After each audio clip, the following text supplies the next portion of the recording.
Good morning all of you. आज हम security analysis and portfolio management की 8th lecture की क्लास ले रहे हैं। पिछले लेक्चर की क्लास के अंदर हमने कंसेप्ट ऑफ रिस्क पढ़े थे और कौन कौन सी रिस्क होती हैं उनको हमने पिछले लेक्चर के अंदर गो थ्रू किया था। इस लेक्चर के अंदर हम systematic versus non systematic risk के बारे में पढ़ेंगे।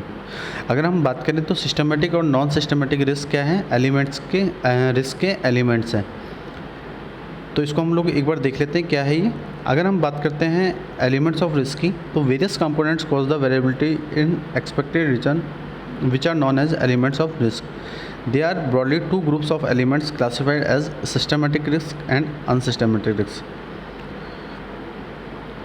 जो भी हमारे वेरियस कंपोनेंट्स हैं जो किसी एक्सपेक्टेड रिटर्न्स को कॉज करते हैं उन, है ना, तो वो सारे कौन से होते हैं, वो हमारे एलिमेंट्स होते हैं रिस्क के। वो सभी कंपोनेंट्स जो किसी एक्सपेक्टेड रिटर्न को कॉज करें या उनको इफ़ेक्ट करें, वो सारे एलिमेंट्स हमारे क्या होते हैं, रिस्क के एलिमेंट्स होते हैं। लेकिन हम बात करें तो जो एलिमेंट्स ऑफ रिस्क है उनको टू ब्रॉड ग्रुप्स में बांट रखा है। एक तो होता है सिस्टमेटिक रिस्क और दूसरा होता है अनसिस्टमेटिक रिस्क। अब हम इनको एक एक करके पढ़ते हैं क्या है ये। Systematic risk, business organization or part of society that is dynamic. Various changes occur in a society like economic, political and social system that have influence on the performance of companies and thereby on their expected returns. These changes affect all organizations to varying degrees. Hence, the impact of these changes is a system-wide, and the portion of total variability in returns caused by the such across the board factors is referred to as systematic risk. These risks are further divided into interest rate risk, market risk and purchasing power risk. अगर हम systematic risk की बात करें तो business organisation क्या है, एक society का पार्ट होता है जो कि डायनामिक होता है। तो इसके अंदर जो सोसाइटी के अंदर होते हैं, आप देखते हैं कि वेरियस चेंजेस होते हैं, जैसे कि उसके अंदर इकोनॉमिक चेंजेस होने लगे या पॉलिटिकल चेंजेस होने लगे या सोशल सिस्टम हमारा चेंज होने लगा। उससे क्या होता है कि इसी कंपनी की जो परफॉर्मेंस है वो इन्फ्लुएंस होती है और उससे उनके जो भी एक्सपेक्टेड रिटर्न हैं वो भी इफ़ेक्ट होते हैं। तो ये जो चेंज हैं ये ऑर्गेनाइजेशन को इफ़ेक्ट करते हैं बहुत तरीके के डिग्रीज के थ्रू, मीन्स बहुत तरीके के रिस्क के थ्रू। तो जो भी इम्पैक्ट होता है इन चेंजेस के थ्रू, तो जो एक सिस्टम है हमारा या जो भी हमारे रिटर्न्स का जो भी एक टोटल वेरिएबिलिटी है वो उससे कॉज होने लगती है। तो इसके थ्रू जो भी हमारे ब्रॉड फैक्टर्स हैं ये रेफ़र होते हैं हमारे सिस्टमेटिक रिस्क से। मतलब कि जो भी हमारी सोसाइटी के अंदर जो भी चेंजेस हो रहे हैं, जैसे इकोनॉमिकल, पॉलिटिकल, सोशल सिस्टम हमारा चेंज हो रहा है और उससे हमारे जो कंपनी के एक्सपेक्टेड रिटर्न हैं वो भी क्या हो रहे हैं, इफ़ेक्ट हो रहे हैं। तो इस तरीके की जो भी रिस्क होती है वो सिस्टमेटिक रिस्क होती है। ये रिस्क को अगर हम फर्दर डिवाइड करें तो जो रिस्क होती है सिस्टमेटिक रिस्क वो कौन कौन सी हो सकती है, interest rate risk, market risk या परचेजिंग पावर रिस्क। अब सेकंड हम बात करते हैं तो वो है unsystematic risk. The return of a company may vary due to certain factor that affect only that company. Example of each factor of raw material scarcity, labor strike, management inefficiency, etc. They are the variability in returns occurs due to the firm specific factors. It is known as unsystematic risk. The risk is unique or peculiar to a specific organization and affect it in addition to the systematic risk. These risks are divided into business risk and financial risk. जब हम किसी company के return के बारे में बात करते हैं तो वो कुछ सर्टेन फैक्टर्स के थ्रू इन्फ्लुएंस होते हैं। जैसे कि कुछ कंपनी के अंदर क्या होते हैं कि जो उसका इंटरनल इन्वायरमेंट है वही उसको क्या करे, उसके रिटर्न को इफ़ेक्ट करें। जैसे कि हम देखते हैं कि कुछ फैक्टर्स हैं, जैसे कि रॉ मटेरियल की स्कैरसिटी है या लेबर्स की स्ट्राइक है या मैनेजमेंट इनएफिशिएंस है। तो उस कंडीशन के अंदर कि जो भी फर्म्स के जो भी रिटर्न है वो उनसे क्या होने वाले हैं, इफ़ेक्ट होने वाले हैं। तो इस तरीके की जो भी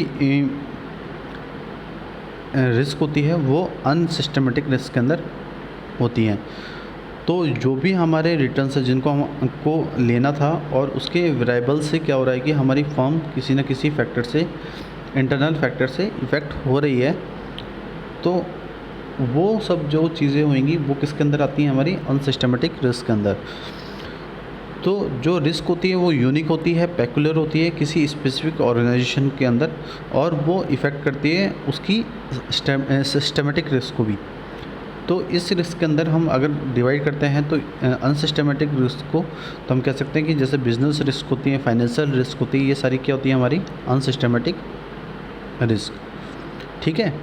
अब इसके बाद हम लोग ने जैसे हम लोग टॉपिक को देख रहे थे, तब टॉपिक में हमने देखा था कि systematic risk versus unsystematic risk. तो हम लोग एक बार इसका डिफरेंस और देख लेते हैं, दोनों के बीच में क्या डिफरेंस है। तो अगर हम बात करते हैं तो कंपैरिजन के बेसिस पे हम देखें तो बेसिस ऑफ कंपैरिजन के अंदर हम पहले देख लेते हैं दोनों की मीनिंग। तो सिस्टमेटिक रिस्क और अनसिस्टमेटिक रिस्क को हमने देखा। तो सिस्टमेटिक रिस्क की मीनिंग देखें तो हम क्या है, systematic risk refers to the hazard which is associated with the market और मार्केट सेगमेंट एज ऑल। अगर हम सिस्टमेटिक रिस्क की बात करें तो सिस्टमेटिक रेफर्स किसको करता है कि जो भी मार्केट और मार्केट सेगमेंट है हमारे, उनके हैज़ार्ड से एसोसिएट हो, वो कौन सी रिस्क होगी, सिस्टमेटिक रिस्क होगी। और unsystematic refers to the risk associated with the particularly security company और इंडस्ट्री। अनसिस्टमेटिक रिस्क कौन सी रिस्क होती हैं, जो कि रिस्क एसोसिएट हो किससे, हमारी सिक्योरिटी से, हमारी कंपनी से और हमारी इंडस्ट्री से। मीन्स अगर कोई कंपनी इंडस्ट्री रिस्क से इफेक्टेड है या कंपनी रिस्क से इफेक्टेड है, तो कौन सी रिस्क से इफेक्टेड है, किस एलिमेंट से, इस रिस्क के कौन सा एलिमेंट से इफेक्टेड है, अनसिस्टमेटिक से। ठीक है।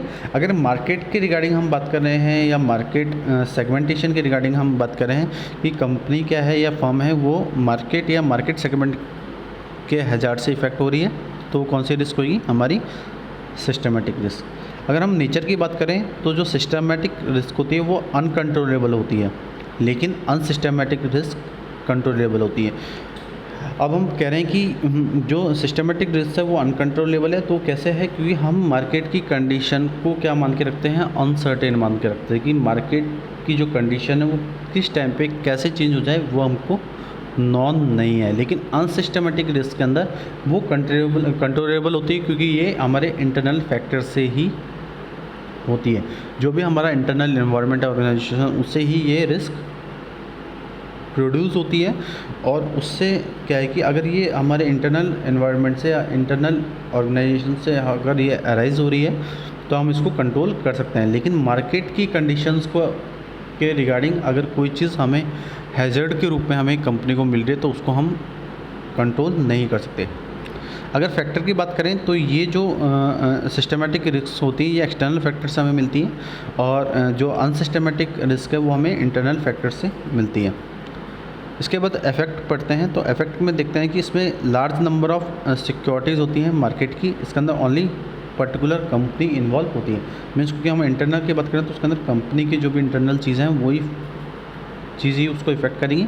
लेकिन हम बात करें तो जो सिस्टमेटिक रिस्क हैं वो जितनी भी मार्केट की सिक्योरिटीज़ हैं लार्ज नंबर की, वो उससे इफ़ेक्ट हो सकती हैं। अगर हम टाइप्स की बात करें तो सिस्टमेटिक रिस्क के अंदर interest rate risk, market risk, purchasing power risk, ये सब चीज़ होती हैं। और अगर हम अनसिस्टमेटिक रिस्क की बात करें तो उसके टाइप्स कौन कौन से हैं, बिजनेस रिस्क और फाइनेंशियल रिस्क। अगर हम प्रोटेक्शन की बात करें तो जो सिस्टमेटिक रिस्क है उससे हम किसको प्रोटेक्ट करते हैं, जो भी हमारे एसेट एलोकेशन है उनको, जो भी हमने एलोकेशन किया है एसेट्स का, उनको हम प्रोटेक्ट कर सकते हैं। और अनसिस्टमेटिक रिस्क के अंदर हम जो पोर्टफोलियो है हमारा, ठीक है, पोर्टफोलियो मीन्स क्या हो गया कि sum of all the security means portfolio, उनको हम डाइवर्ट कर सकते हैं, उनको प्रोटेक्ट कर सकते हैं। तो वो किसके अंदर कर सकते हैं हम, अनसिस्टमेटिक रिस्क के अंदर। तो आज के लेक्चर के अंदर हम लोगों ने सिस्टमेटिक रिस्क और अनसिस्टमेटिक रिस्क के बारे में डिटेल में पढ़ा। वहाँ हमने देखा कि जो सिस्टमेटिक रिस्क होती है वो एक हैज़ार्ड होता है जो कि मार्केट से हमें मिलता है या मार्केट सेगमेंटेशन से मिलता है, जिससे कोई कंपनी उसके एक्सटर्नल फैक्टर से इफ़ेक्ट होती हैं, तो उसको हम बोलते हैं सिस्टमेटिक रिस्क। और अनसिस्टमेटिक रिस्क होती है कि जो हमारे इंटरनल फैक्टर से, ऑर्गेनाइजेशन के या फर्म्स के इंटरनल फैक्टर से जो रिस्क अराइज होती है या प्रोड्यूस होती है, उनको हमने किसकी कैटेगरी में लिखा, अनसिस्टमेटिक रिस्क के अंदर। तो जो सिस्टमेटिक रिस्क है वो अनकंट्रोलेबल होती है, और जो अनसिस्टमेटिक रिस्क है वो कंट्रोलेबल होती है। क्योंकि हम जो मार्केट कंडीशंस हैं या मार्केट के रिगार्डिंग जो भी चीज़ें हैं उनको हम कंट्रोल नहीं कर सकते। लेकिन हम अगर अनसिस्टमेटिक रिस्क की बात करें तो वो कंट्रोलेबल है, क्योंकि वो हमारे इंटरनल फैक्टर से होती है। तो इंटरनल फैक्टर्स को हमें ईजिली होता है हैंडल करने में, उसको कंट्रोल करने के लिए, तो वो हम इससे पूरा कर सकते हैं। तो आज के लेक्चर के अंदर हमने सिस्टमेटिक और अनसिस्टमेटिक रिस्क के बारे में पढ़ा है, और बाकी के बाद हम इसके इस यूनिट का जो लास्ट टॉपिक है मीन्स मेजरमेंट है रिस्क का, वो हम नेक्स्ट टॉपिक के अंदर कवर करेंगे।